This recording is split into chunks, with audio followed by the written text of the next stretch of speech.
Sorry to have you guys come in on a holiday, but standard normal for us. It's kind of nice to get into a game week where it's actually a game week where Sunday's a Sunday, Monday's a Monday, Tuesday's a Tuesday. So our kids were locked in yesterday, got good work. From our point of view, we're actually healthier for this game than we were last week, except for obviously Ryan Poley.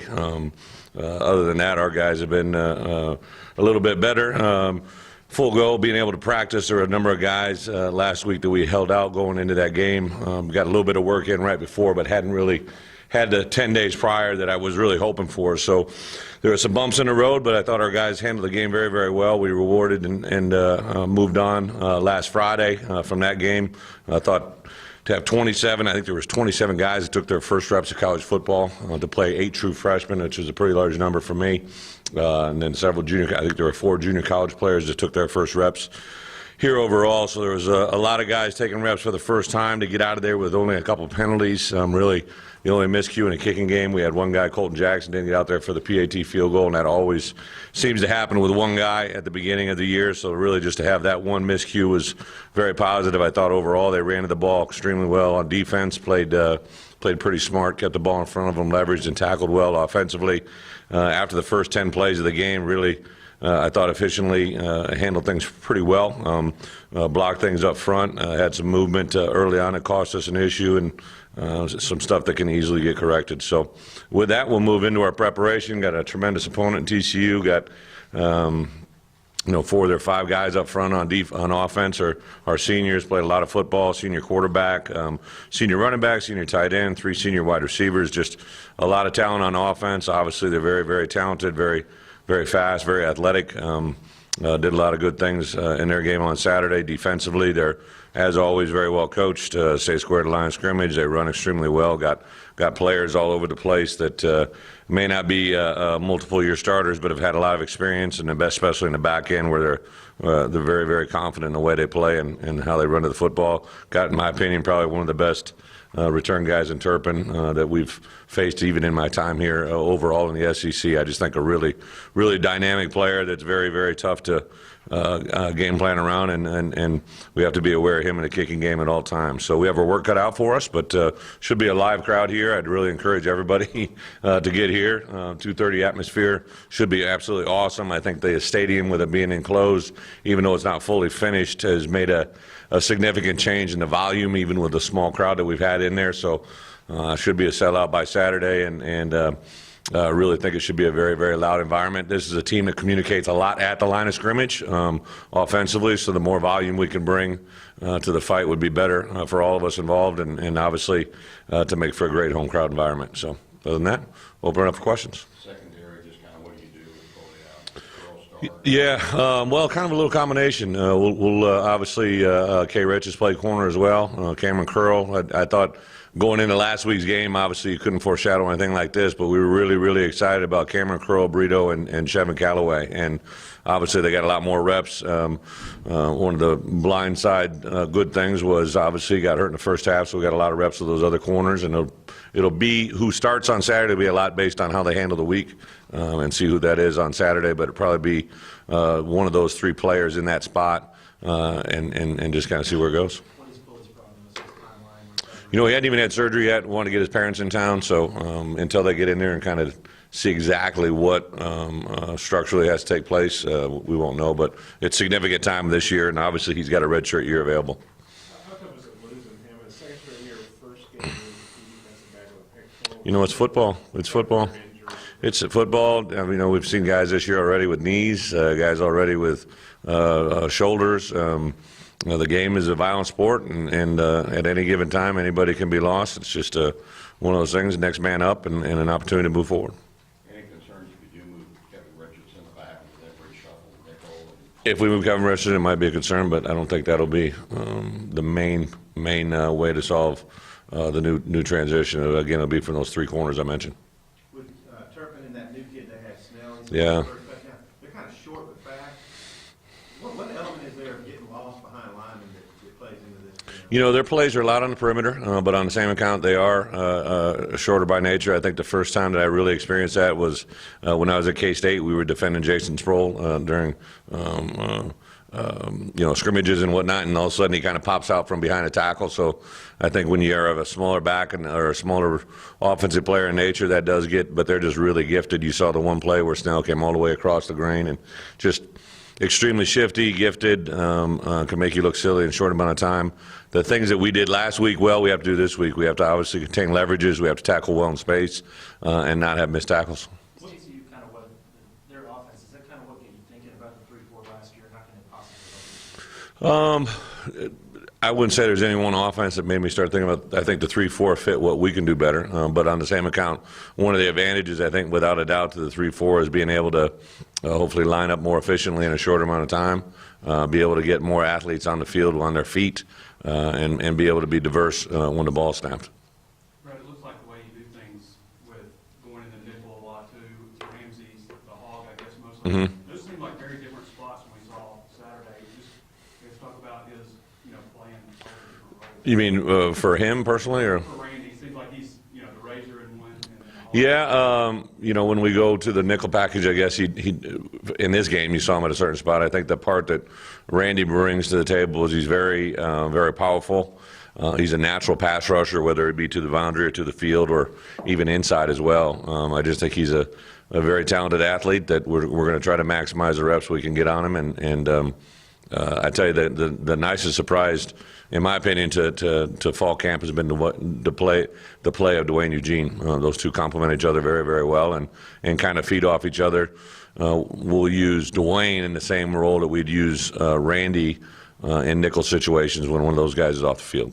How did Clary and Gibson do? Clary was from the first snap. We ran a little ISO play right behind Ty, and guy tried to come across his face. He just bared him down, walled him off. A pretty routine play, but it's not always routine for a newcomer, especially the first snap of the game. Just handled everything very, very well.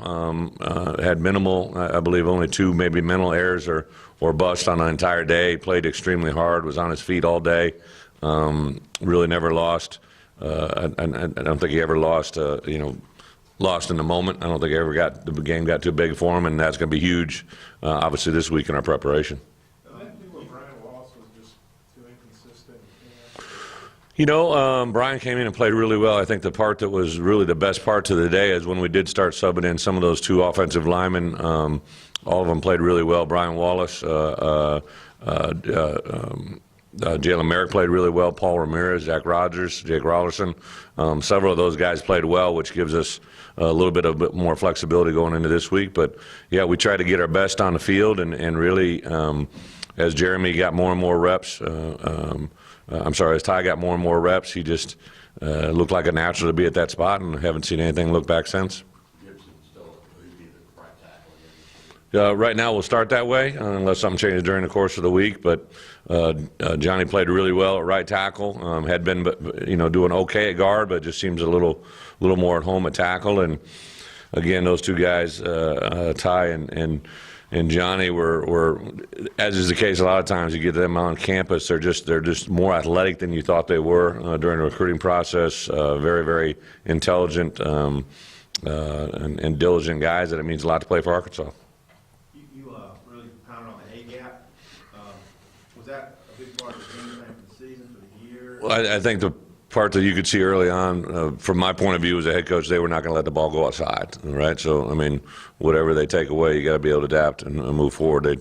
Some of our first perimeter plays, you could tell they were just racing up the field, so that obviously opens up things inside and vice versa. You guys did really good play. What's up? Fullback play, particularly. Yeah, really. Inside. I think that was another good, as we got through fall camp, you realize that Hayden had made a really big jump. Not that Kendrick hadn't, but those 2 together form a really nice duo. We did it on Saturday where, okay, this series was going to be Kendrick, the next series was Hayden, and vice versa, but both of them, I think both of them played with great base. They showed good power. When Tom's talking about hammering up in the A-gap, some of our ISO plays, those tight A-gap, B-gap plays, those were a lot of one-on-one blocks with a linebacker and a fullback, and they just handled it very, very well, and they're big guys that got power. I know you've talked a lot about how much you enjoy when you have 3 backs like you have right now. How good do you feel coming out of last week, and then also any changes you see on the middle based on rotation, based on what we saw? Devois played well. I don't see any thing that's going to change him out of that spot. He probably has got the best understanding and also did some nice things in blitz pickup. David, again, I think we listed those three, 1, 2, and then 3. But David, for the first time playing in our offense, I thought did extremely well. Even that first touchdown, just great patience watching. The offense he came out of wasn't anywhere close to what our offense is as far as what they ask a running back to do, reads, reactions, tempo. So I thought he handled that very, very well. And then, as you can see, he's got great hands. He's got good vision, ability to make plays. And then Chase Hayden, as much as you may not believe it, I don't think he was even close to what he has shown us at times. He was, I think, even self-admitted a little bit, taken back for that first half for sure, and then kind of settled down into it. I think that's why I kept playing him a little bit more. I just thought he needed more and more reps to get used to game speed and really like where it is. And then T.J. Hammonds, we rolled in there a little bit, but it was just a matter of, those 3 guys, and T.J. will play in that role in certain capacity. But also I want to shore up our wide receiver position, and I thought Jonathan Nance came in and did some things. We already know Jay Red can do it. I thought Deion Stewart did some nice things. Jordan Jones, LaMichael, you'd like to see him make that catch, and play with a little more consistency. I think Brandon Martin is feeling better now. He was really limited up to about 2 or 3 days out from the game, so to get him more reps now, in addition to Davion Warren and Gerard Barnes, I mean, there's a host of guys there that we're trying to get reps and get out there. But I think T.J. Hammonds could be one of our top 3 wide receivers as well if he gets the reps. Yeah, we didn't want to go much past halftime with him. Just, he was, him and there were a couple other guys that will rename nameless, faceless, didn't have a lot of reps going into that game playing with the 1. So I knew that first quarter was going to be a little bit of some bumps in the road while we got it going, and I thought it was handled very, very well. They responded. I thought the play that Austin made on that 3rd and 4 just kind of was vintage Austin. That kind of rallied them all and said, okay, now we know what we're doing and let's roll. So I really liked the fact we had some bumps. You didn't like to live through them, but the way we persevered and responded was really good. Patterson's only had 3 losing seasons there in 15 years going into this year, and they've always bounced back after losing seasons with like a 10 or 12 win season. Kind of they got a lot of stars back. What do you expect from them? You said Patterson? Yeah. They always bounce back after.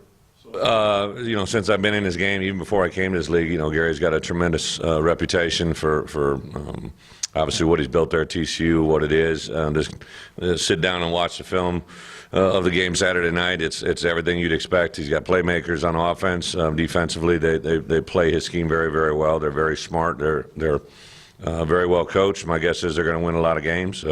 This is a big matchup just because of the non-conference deal, and for them to come to our stadium today, this weekend, I want to make this our type of game, SEC type game, and an Arkansas game here at home, and see what happens. But I think injuries, and last year there was our game was obviously a nail biter, and we came out on top. But there's a lot of close games last year, so everybody that's I think in that program probably heard it all winter, hit it all spring, just like we did, and are going to come out ready to play. I'm not sure if you guys do many matches over 15, 20 yards. Is that kind of by design, or just how that plays? Well, I think there was a lot that we didn't do. Offense, defense. We didn't bring a lot of variation on defense. We were just playing sound fundamental football. Want to keep doing that offensively.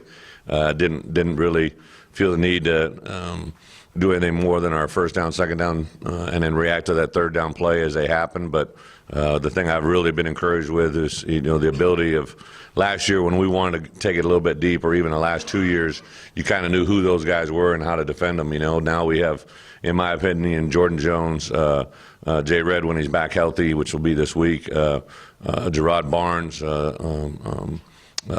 T.J. Hammonds, and really to a certain degree Jonathan Nance, guys that are very good at vertical routes. That it's going to be that in combination with our run and play action game should be tough to defend. Austin, his numbers were, completion-wise were good. Didn't throw for a lot of yards. You say he was a little rusty first game. How do you think he played?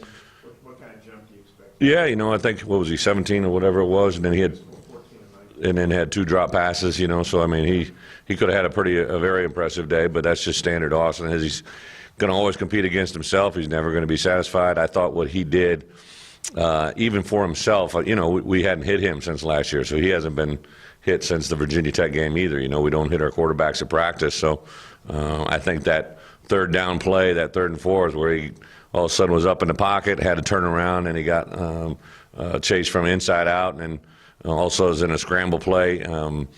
I think that kind of woke him up. I'm like, all right, now this is what I do. This is how I do it.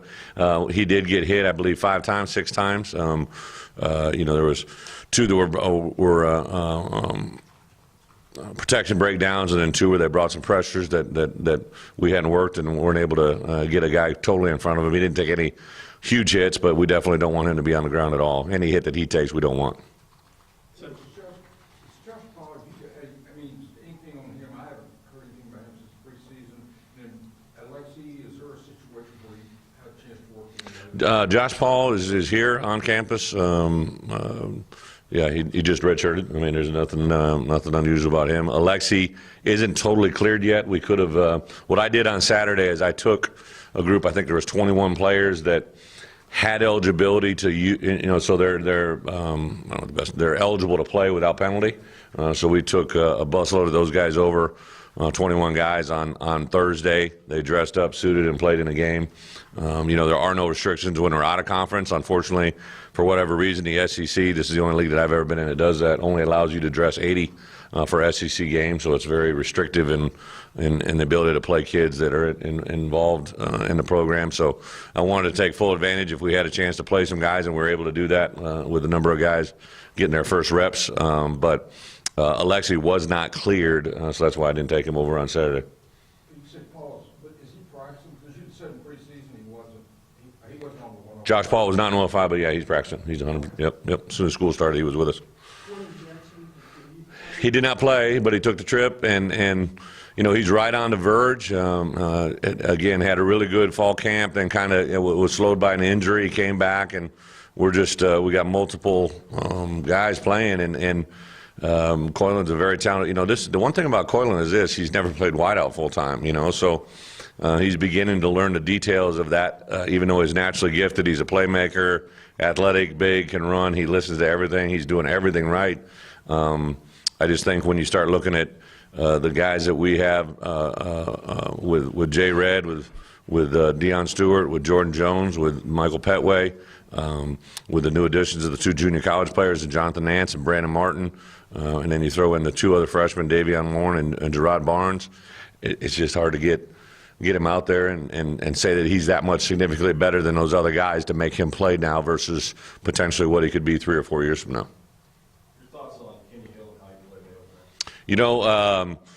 As we saw last year, he's very athletic, probably better on the move out of the pocket, throws a very accurate ball when he's on the move and to both sides, right and left. Looks like he has tremendous presence, a better understanding of what the coaches are asking him to do between plays. He really seems to be in control. So a dynamic player that we got to keep in the pocket and hopefully try to impose our will. Patrick's finding notes here say that you're 4-1 against Big 12 teams since you got here. Is that something you take a lot of pride in? I didn't even know it existed. Good job, Patrick. I didn't. Wouldn't be able to recite them. No, I didn't. I'm excited to play non-conference big time. And TCU is as good as it gets. There's a team that was on the verge of everything just a couple years ago, and these games are scheduled so far in advance. This one was on the docket, I believe, before I got here.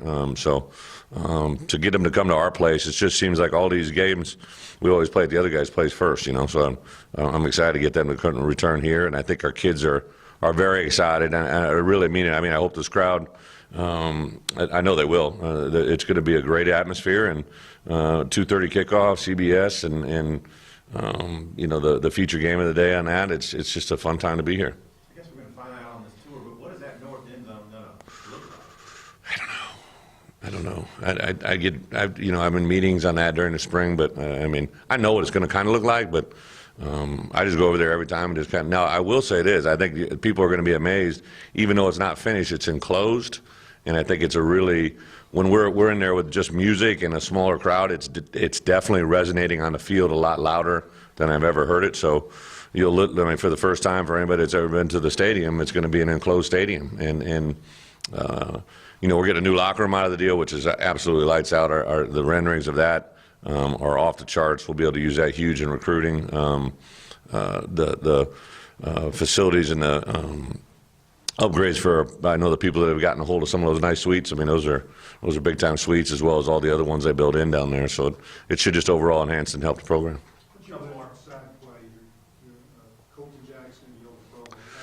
Yeah, you know, just going from left to right, Colton, you know, I think had some, you know, even though he started 2 games last year, I think he had a really good fall camp, and I think just the speed of the game got him on a first 4th and 1. There was a guy took an inside move. Now he hit the same move again later on and blocked it up no problem. There was a third, well, actually on Austin's interception, you know, he got beat around the edge. So we just talking about straining and finishing and doing the things you need to do. You can't just stop. And he's a very willing soul, very athletic, and I think going to see a big jump from game 1 to game 2 with him. Yelder for Holt, I believe, graded out the highest of all of our linemen.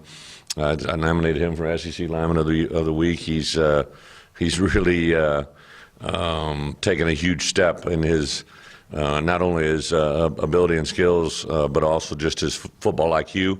He's a lot smarter than he was a year ago. You know, you're coming around the edge and maybe you're a puller and you realize you got to tempo yourself. You got to keep your pads down. It sounds easy, but you're just excited to usually get to point B, and you tend to rise your pad level. He's able to stay down.